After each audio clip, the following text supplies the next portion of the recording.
Alam nyo ba guys, as a family here in Qatar, honestly, sobrang simple lang yung buhay namin dito. And dun sa aming lumang tinitirhan, hindi talaga kami halos nakakalabas ng anak ko kasi nga, pag matagal na kayo dito, honestly, makakasanayan nyo din. Hindi nyo ba guys napansin, parang ang haba ng January, February pa lang ngayon, pero parang feeling ko ang tagal na nating pumasok sa 2026.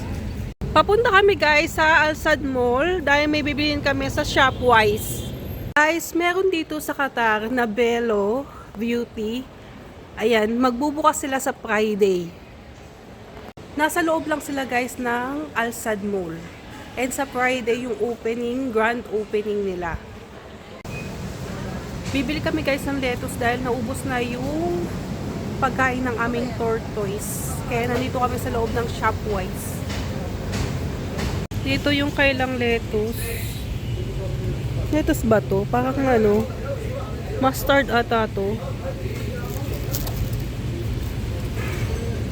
O, ito yung lettuce nila. Since wala silang lettuce guys, punta lang tayo sa ibang grocery. Hanap tayo kasi yun talaga yung pinaka kailangan namin. Kung wala yun, iba na lang yung ano, pupuntahan namin. At doon na lang din namin bibili yung iba pang kailangan namin. Susundan ko yung anak ko kasi ang bilis niya maglakad. Ay, ito pala yung lettuce nila. Nandito sa kabilang ano, sa kabilang vegetable stand. Kuha din tayo guys ng tofu. Isa to sa lagi namin kinakain. Kuha din tayo guys ng ensaymada. Kuha din tayo guys itong tipas ube hopya, ayan. Yung favorite kong ano sa Daily Scent na cologne. Nandito din guys yung mga Philippine product and Korean products na skincare. Madami sila dito. Ayan siya guys, oh.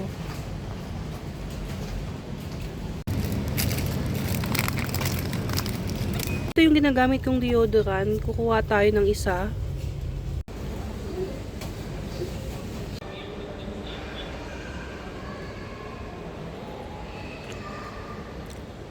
Alam nyo ba guys, as a family here in Qatar, honestly, sobrang simple lang yung buhay namin dito. Sa bahay, eskwela ng bata, tapos ito mag-grocery, ganyan, tapos lalabas, sandali, magmumol ng konti, kasi wala namang masyado ditong, alam mo yung katulad sa atin na mapupuntahan ng malayo talaga na makapagbakasyon ka. And yung mga hotels dito, may mura, mayroon naman mahal talaga. Depende sa hotel. And yung hotel dito, nagbabago-bago yung range, yung rate nila, depende sa araw or basta depende. Kailangan mong i-check lagi. Tulad ngayon, lumabas kami para lang bumili ng mga kailangan namin. Kasi yung tortoise ko, wala nang pagkain talaga. Kailangan ko na lumabas. And kadalasan tinatamad talaga akong umubas guys kasi paulit-ulit lang, ganito lang yung mga ano ko, yung mga routine ko. Pag lalabas ako, bibili lang ako ng kailangan ko, tapos sa bahay, ganun. Simple lang talaga dito. Pag matagal na kayo dito, honestly, makakasanayan nyo din. Nga dito sa tinitirhan namin ngayon, malapit kami sa lahat, pero dati guys, nandun kami sa may bandang parang papurbinsya na, kasi malayo yun sa city, and halos ang mga napupuntahan mo lang talaga doon is yung park, tapos yung mga mall dati, malalayo talaga, kailangan mong bumiyahe. Pero ngayon, ang alam ko, doon sa lugar namin dati, madami ang natayong mga buildings and yung mga businesses, meron na din sila doon. Pero, mas okay ako dito sa Doha dahil nga, ayun, malapit sa lahat. Tapos meron kaming metro dito, and hindi naman din ako nagda-drive dahil wala akong sasakyan. At wala din akong license, hindi ako mag-drive. So, sobrang convenient sa amin dito yung metro. Kasi ang mura lang ng metro dito, 2 riyals. Makakapunta ka na kung saan-saan. Kaya, yun, maganda talaga. And dun sa aming lumang tinitirhan, hindi talaga kami halos nakakalabas ng anak ko. Kasi nga, wala naman dun metro dahil nga malayo yun sa city. Tapos, bukod dun, malayo din siya sa mga restaurant, sa mga tindahan.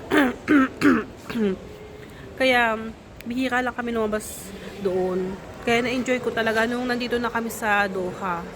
Kahit na tinatamad akong lumabas minsan, at least konting lakad lang, konting ano lang, madami na kami napupuntahan.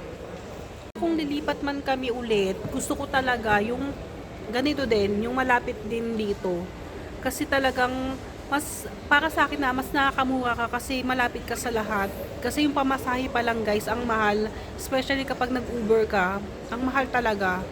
Sa metro kasi, nagagamit mo siya kapag malalayo yung pupuntahan mo, katulad ng mga park na malalayo, o kaya yung mga malls, ganyan, na malalayo mapupuntahan mo. Pero, kung gusto mo pumunta sa mga specific na lugar, kailangan mo pa din mag-Uber.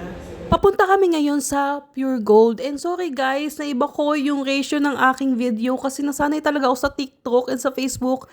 Nakalimutan ko na dito na pala ako sa YouTube nag-video. Nasanay kasi ako doon kasi doon talaga ako mas active. Pero ngayon, dito na ako magba-vlogs ng mahaba kasi doon puro shorts lang talaga. Guys, please kung meron kayong question, suggestion, please comment down below. Kung ano pang mga videos ang gusto ninyo. At kung gusto niyo yung mga gaytong long videos na vlog, alam nyo ba guys na hindi na kami masyadong nag-crave ng mga Pilipino po dito sa ibang bansa kasi honestly, halos lahat nandito na mga Philippine products. Nakikita nyo naman sa mga videos, meron kaming Shopwise, Pure Gold at kung ano-ano pa dito. Meron pa nga ditong Save More. At puro yun mga Filipino products. At kahit nga mga skincare halos nandito na. Guys, please support my channel para naman makasahod na ako. Yan lang guys, salamat sa panonood. Bye!